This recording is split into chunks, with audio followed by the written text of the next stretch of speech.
তিনি প্রতারিত হয়েছেন কারণ আমাদের কিছু সরকারি কর্মকর্তা দুর্নীতিতে জড়িত।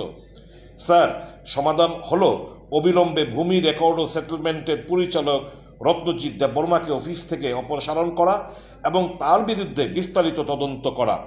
জড়িত অন্য ব্যক্তি হলেন শ্রী তাপস চৌধুরী, পরিচালক, ভূমি রেকর্ড ও সেটেলমেন্টের সিনিয়র কম্পিউটার সহকারী। অধিদপ্তরে তিনি 3 বছরের বেশি সময় ধরে কর্মরত কর্মীদের প্রতিস্থাপন করা প্রয়োজন। একজন অবসরপ্রাপ্ত আইএএস টিসিএস অফিসারদের নেতৃত্বে একটি তদন্ত কমিটি গঠন করা যেতে পারে, যারাই এই জমি চালু হওয়ার পর থেকে করা সমস্ত মিউটেশন বিশ্লেষণ করতে পারবেন। আপলোড করা নথির মাধ্যমে মিউটেশন ম্যান্ডেটরি পরীক্ষা করতে হবে এবং কোনো অসঙ্গতি থাকলে মাঠ পরিদর্শন করতে হবে এবং সংশ্লিষ্ট সকলের বিরুদ্ধে ব্যবস্থা নিতে হবে। মহাশয়, সাধারণ মানুষকে স্বস্তি দিতে এবং পরিষ্কার প্রশাসন নিশ্চিত করার জন্য রত্নজিৎ দেব এবং তাপস চৌধুরী SCA মানে কম্পিউটার যে অবিলম্বে অপসারণ করা উচিত এবং ভূমি রেকর্ড কারসাজির ক্ষেত্রে তাদের ভূমিকা বিষয়ে তদন্ত করা উচিত। GAPNT থেকে চার্জশিটটি বিবেচনা করা যেতে পারে। সিপাহীজলার ডিএম এবং কালেক্টর চার্জশিট তৈরিতে প্রয়োজনীয় সকল সহায়তা প্রদান করবেন, ডিএম লিখছে। এই ক্ষেত্রে মাঠ পরিদর্শন এবং জনশুনানির জন্য বিস্তারিত তদন্ত প্রয়োজন। আমার আশঙ্কা যে উপরে উল্লেখিত ব্যক্তিরা ভূমি মাফিয়াদের মাধ্যমে এটি জানতে পারলে তারা ভূমি রেকর্ড কারসাজির চেষ্টা করতে পারে। জেলার ভূমি প্রশাসনের একজন ঊর্ধ্বতম কর্মকর্তা হিসেবে আমি আশাবাদী যে রাজ্য প্রশাসন আমার উদ্যোগের পরিবর্তে যথাযথ ব্যবস্থা নেবে।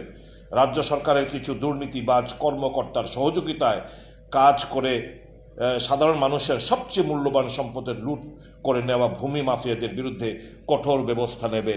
এই ইংরাজি চিঠির, এই ডিএম দ্বারা লিখিত ইংরাজি চিঠির বাংলা গুগলের বাংলা অনুকরণ হচ্ছে, এই আমি পড়ে যেটা শোনালাম। এখন প্রশ্নটা হচ্ছে কি বোঝাতে চাইছেন দাঁড়িয়ে? মুখ্যমন্ত্রী সাহস থাকলে সিবিআই এনকোয়ারি দিক, যদি না দেয় তা আমি যদি মুখ্যমন্ত্রীকে এর সঙ্গে ব্র্যাকেট করি আমি কি অপরাধ করবো নাকি?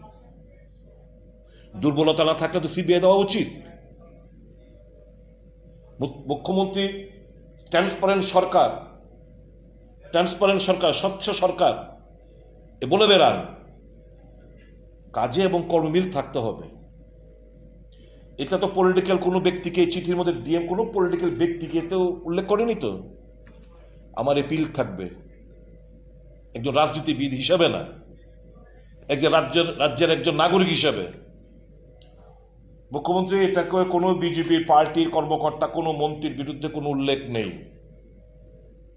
It is not at all political, এটা কোনো পলিটিক্যাল লিডার লিখছে না, আপনার অফিসাররা লিখছেন।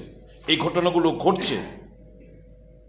আমার অনুরোধ থাকবে এটাকে এর থেকে, এই যে 8 থেকে 10,000 কোটি টাকার স্ক্যাম সারা রাজ্যে, এর থেকে বড় স্ক্যাম ত্রিপুরাতে কিছু হতে পারে না। এটা this is a fit case for CBI.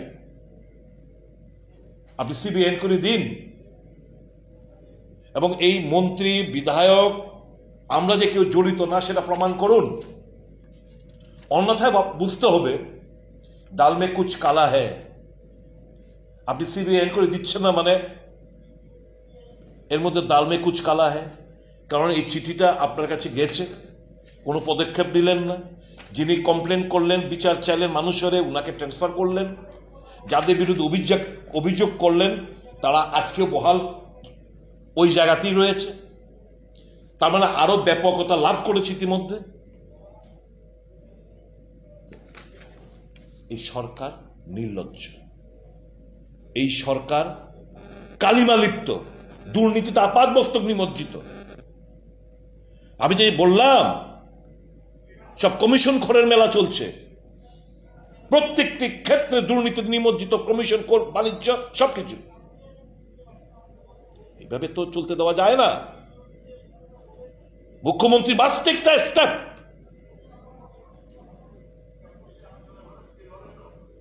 এতটুকু আমি বক্তব্য, আপনি কোনো প্রশ্ন থাকলে করতে পারেন।